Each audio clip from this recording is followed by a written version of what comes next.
Hey, my name is Frank, and this is what we did last night. So we begin the night like every other night with a narrow playlist where we have over like 150 songs that are generally just upbeat, some Christian, some non-Christian, but all clean, worship music, rock music, hip-hop music, and some ambiguous no words EDM kind of music. And so we start off the night as they walk in to play basketball and hang out with that playlist, and you can subscribe to that below. Then we began the countdown with a video from this like prank video. I think it's in Europe where they like gorilla glued Thor's hammer to like this pavement, and people are walking up trying to pull it up, and they're kind of making fun of them like, you're not the chosen one, you're not special, basically you're not Thor.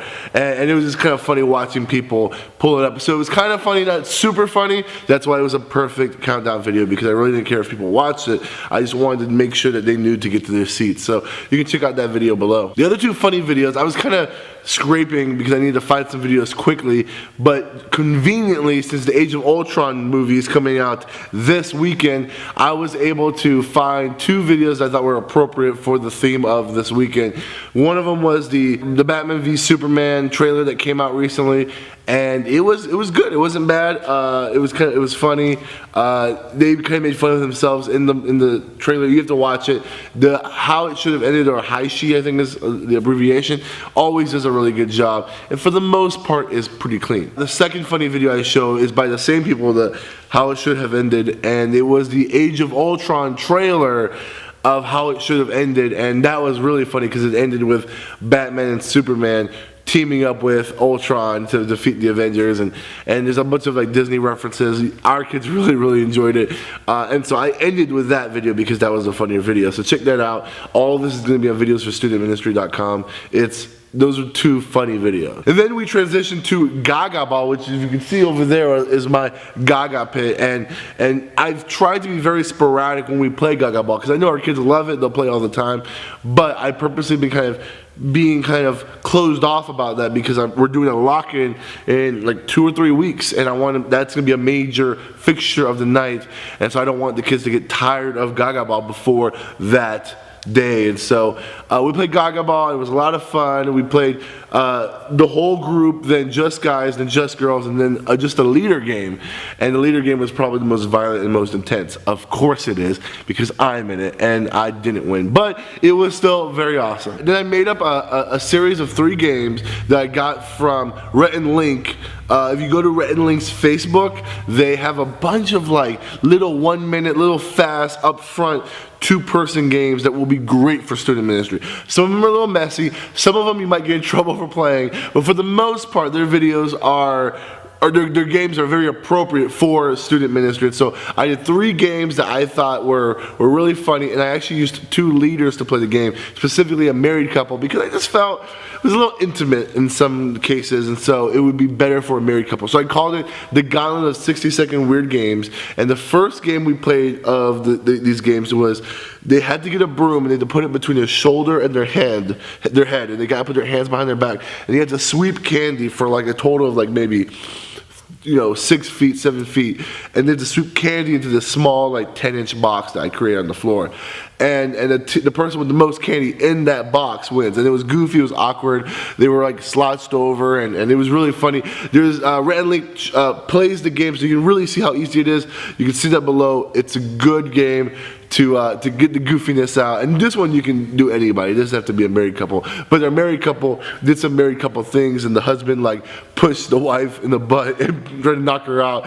It was kind of funny, but don't encourage that for your kids. It was a good game though. That was the first of the 3 games. The second game, we called it aerial eating. And so what it is I got a jelly donut, and they had a jelly donut sitting in front of them, and they had to, with their hands behind their back, grab the jelly donut with their mouth, put it in the air, and eat that jelly donut. And you can't eat it on the table, you have to eat it in the air. There's a video for that below. This one was really funny because, again, the wife dominated the husband at this. Even though the husband's like a huge guy, the wife beat the husband in this, and it was Excellent. It was everything I wanted. It was funny. She was laughing, and everyone it was a good game. It was a very good game. This, again, doesn't need to be a married couple game. This was really, really, really good. You can play this with more than 2 people. You can play this, if you have enough donuts, you can make everyone in the youth group do it and have it kind of like a contest. The point is, you're eating it in the air, not on the table. Check that out. Not Trip and Tyler. Written link, it's going to be below. And then the last game was a game called Fishing for Sweetest Fish. And so what I did was I got a big bucket full of water, put Sweetest Fish in there. They had a spoon where the spoon part was on, like out, and they were just holding the handle, and they had to scoop out a Sweetest Fish. And if they scoop one out, they have to turn to the person next to them, and the person has to stop, take the spoon out, and eat the Sweetest Fish off the spoon. And so I was thinking maybe that's a little too intimate. That's kind of a weird thing if they're like sharing with their mouth. I don't know if that was weird or not. Maybe I'm overthinking it. Maybe you have a lot more liberty in your youth group. But I decided that just because I felt it was a little weird to have a married couple do it, you can see how Rhett and Link did it, and it's hilarious. They'll explain the rules. It is a great game. And so those 3 games ended up being the upfront games, and our kids loved watching these 2 leaders, and specifically someone's parents, playing these awesome weird games. And it really showed a really goofy side of our leaders that most of us maybe haven't seen before. It was really, really good. The 3 songs we did last night was 10,000 Reasons, Holy by Matt Redman, and Simplicity by Ring Collective. And what was great about Simplicity is I am kind of new to that song, but our kids were like, oh, the feels, the emotions it gives us. And I was like, oh, that's awesome. It's a new song. I love Ring Collective. Our vocalist has a very Ring Collective voice.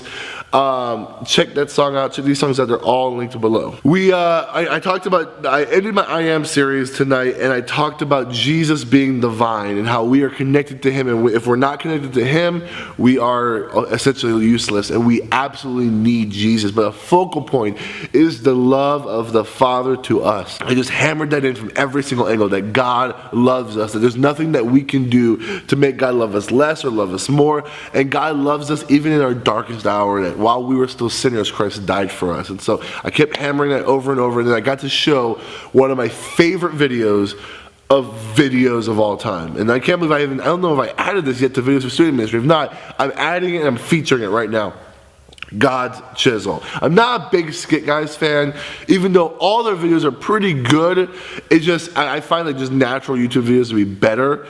But this video just nails it. It's emotional. There's funny parts, but it's good. The only downside to this video is that it's 11 minutes. So pretty much you have to cater your message around this video. Otherwise, it's gonna be a really, really long night. And so I purposely made my message a little bit shorter so I could show this video, and man, did it hit. It just nailed it. If you haven't, this is a very old, popular video. If you haven't shown this video to your kids, you have a great opportunity to get your kids to see the beauty of God loving us in spite of our sin, and chiseling out the bad stuff in our life, and chiseling out the stuff that doesn't belong to him, and molding us into the image of Christ. There's a beautiful scene where God says, when you look in the mirror, what do you see? And he says, he sees me. I see me. And God says, that's the problem. I need to keep chiseling until everyone, and including yourself, they see my son and not you. And I just, oh, that was so good, that we are being conformed to the image of Christ, that we are God's workmanship created to do good works,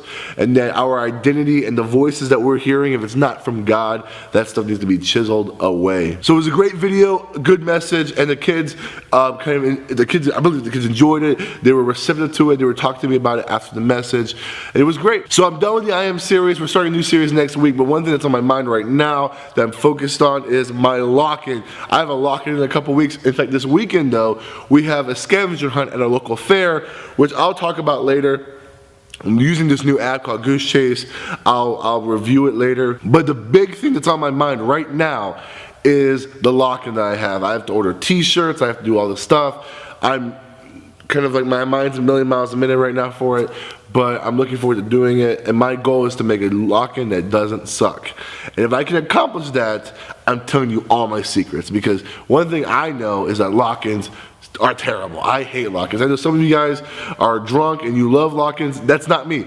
I despise it. I've been avoiding it for over 2 years now at this church, but I've come to the point where I can't avoid it any longer.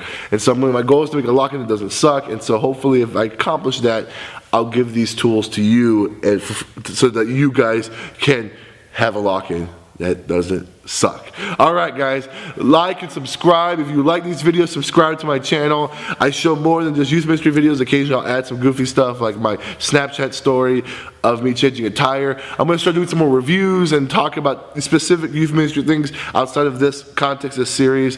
And if you have any questions, let me know. Hit me up on Twitter, Facebook, Snapchat, YouTube, wherever you can find me, hit me up. Talk to you later. God bless. See you next week.